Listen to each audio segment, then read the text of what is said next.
Hey everyone, it's Michael Kikle. I hope you're doing well today, and I have a video here to talk about another Marvel anime from back in the day. Of course, I already reviewed the Iron Man one, which apparently was the first ever one. Then apparently this one came out right after it in 2011. Then I think it was Blade and then X-Men, or it might be the other way around. But I own all of them, I just haven't watched them, and I meant to get a lot of reviews out to you guys recently, but literally as soon as I made my previous review for I think it was Power Rangers Turbo or something. I think that's what it was. I got sick with my usual April allergies, and dude, the pollen in Virginia is crazy this year. I mean, insane. And so I got super sick, and I got kind of a cold mixed in there too. And I'm finally at a place now where I can kind of breathe okay, and I can not have to stop every 5 seconds to blow my nose, and I don't cough as much, and so on and so on. So now I finished a bunch of shows, and I'm going to go ahead and get reviews out to you guys. So anyway, let's talk about the Marvel Wolverine anime from back in the day. Now again, this came out in 2011, and I'm a big Wolverine guy. I have not read a ton of comics with him in it, but I love Hugh Jackman as Wolverine. I love the character and all the, cartoons I grew up with and whatnot. And I've always wanted to see this one, despite after watching the really rough Iron Man anime. I had a lot of cautiousness to this. I'm really glad I watched this one instead of Blade. I was going to watch Blade while I was sick, and I decided, what if I end up not liking this and I just get irritated? Because there are 12 episodes per every anime itself, and I was thinking, this could be way more rough being sick and watching something that sucks. So anyway, I gave in, I chose Wolverine, and I'm glad I did, but it definitely comes with its flaws.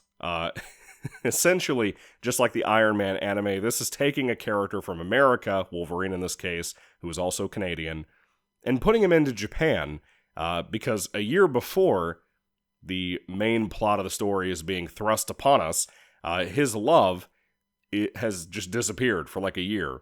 And he eventually teams up with some people, well, mainly one chick who's wearing like a leather, bodysuit and stuff.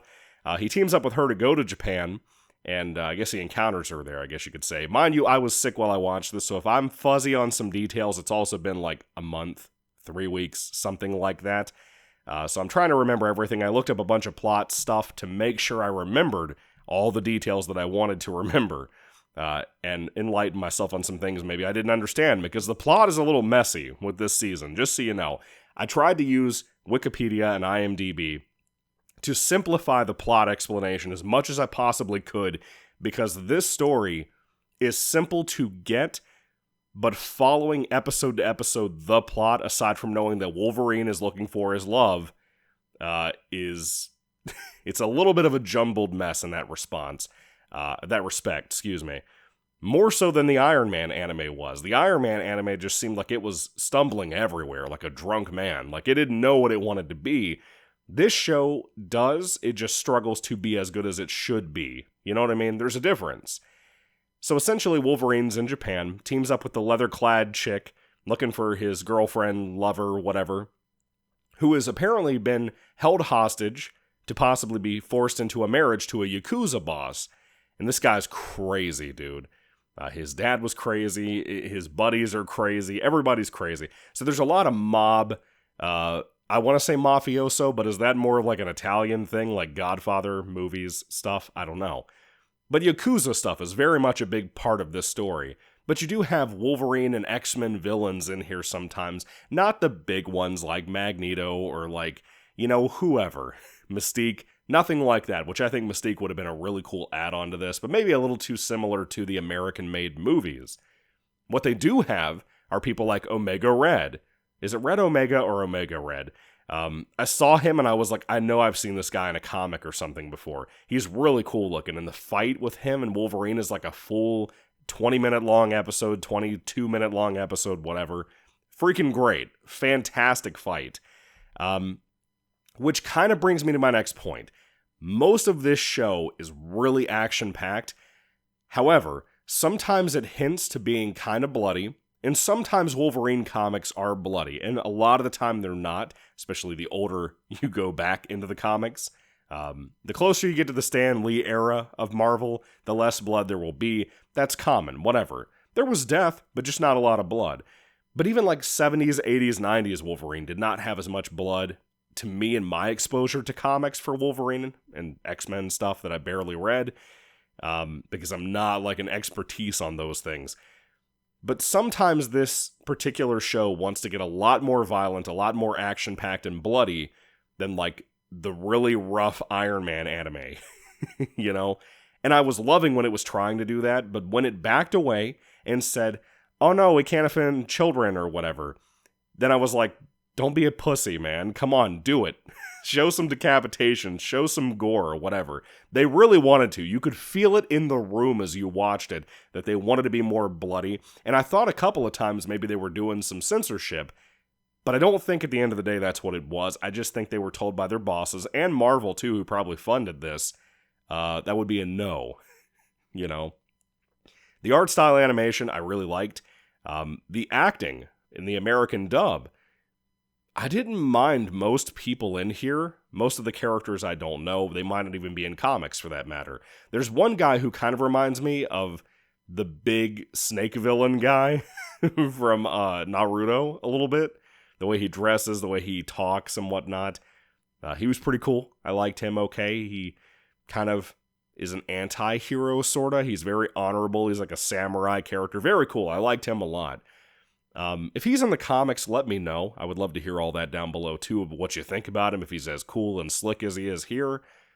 But Wolverine himself, the actor chosen to play him, I just don't think fit this role. Just like, you know, the Iron Man anime tried to have a guy that would fit that Tony Stark, Robert Downey Jr. feel. The way he talked, his mannerisms, all of that. And it just wasn't good enough. It wasn't as good as like the Avengers Earth's Mightiest Heroes RDJ impression. You know what I mean? That just didn't work as well there. It's kind of the same problem here. The voice doesn't really match the cool character design that we have for Logan here. Logan looks kind of young here, which is strange to me. I guess he's supposed to be in this storyline, this canonicity. I don't know. But I didn't hate it as much as I did the voice actor for the Iron Man show, season, series, whatever. But he ain't great here, you know? Sometimes they try to make him slip the word bud in there, or bub, like Wolverine usually says. And he'll show up into a fight, or fight a guy, get his ass beat, and then be like, I don't know, something like, you know, get up, bub. But he won't even say it as cool like that, or like, you know, the guy who played Slappy in the 90s on Goosebumps TV show played Wolverine on the X-Men animated series that all of us know from back in the day. So I don't know if you knew that. That was a cool factoid I found out last year when they brought X-Men back on Disney+. But they don't have him having that kind of a badass Wolverine voice. It's not like that. So it kind of is to the detriment of the show. Most of the actors are fine. I just don't think all of them fit their role perfectly, if that makes sense.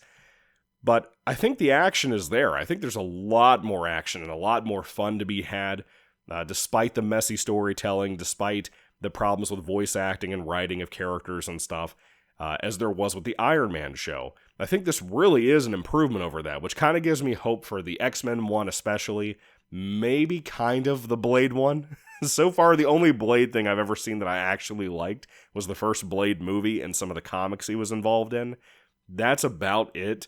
Otherwise, Blade kind of falls apart, so I'm pretty sure that I'm not going to like the Blade anime as much. But maybe I'm wrong. Maybe it'll be a fairly decent bet. I don't know. It's like 6 hours to watch, so hopefully it is good. But with all that being said, Wolverine, the anime, was pretty cool for what it was, and it was something different to watch while I was sick, even though I kind of just wanted to go into this nostalgic phase, and pretty much did, of watching 80s movie after 80s movie over and over again, like I usually do when I get sick. Breakfast Club is a mainstay for me when I get sick, just so you know. It's comforting, it makes me feel my childhood again, and this was something a little bit more different to try to have some content build up to review for you guys when I finally felt better. So with all that being said, the Wolverine anime, would I recommend it? Yeah, probably, to the right person. If you're a hardcore Wolverine fan like me, I would probably say that it's not going to be the best thing ever for you. The depiction of Wolverine being kind of young and gruff, at least he smokes, I think every once in a while, if I remember correctly. They get a lot of stuff like that right, but that does not make a good Wolverine story. You know what I mean? Those are just characteristics of this character that should be there. But sometimes those change up a little bit. That's the kind of cool part with this. But anyway, I liked it. I thought it was fun for what it was. But I don't think I would ever rewatch it again. Does that make sense? I would totally rewatch this before the Iron Man one. But it wasn't phenomenal. I will say this too before I end the review. At one point we got to see Scott in here from the X-Men flying the jet, and it was great. I am so excited for the X-Men one, the anime that is, to see what they're going to do there. I really hope it's good, dude. How could you possibly fuck that up? Especially from where I saw and hear Logan communicating with these people. That was really cool, so I'm hoping that that'll be really, really fun. I may watch the Blade one next whenever I get a chance. It's probably not going to be anytime soon, but whenever I get a chance, I'll probably watch the Blade one and then move on to the X-Men one instead of going directly to the X-Men one, because I think that's the order of release. I could be wrong, but even so, I would love to hear your thoughts down below about what you think about this anime. Did you like it? Did you hate it? Do you think it deserves like a sequel or something? Let me know everything you think down below. What was your favorite part about it? You know, I'd love to hear all that too. What was the worst part for you? I just wish it was bloodier, man. I really think it was leaning towards that, but Marvel probably put the kibosh on that. Anyway, thank you all for watching, guys. God bless you all. Catch you later for some more reviews. I have a ton of stuff to talk about.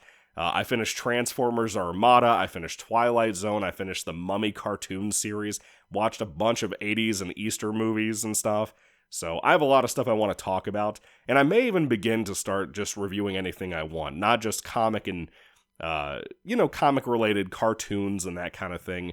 I may start just reviewing anything I want, anything that I do watch, horror, comics, whatever. I don't know yet, but we'll see.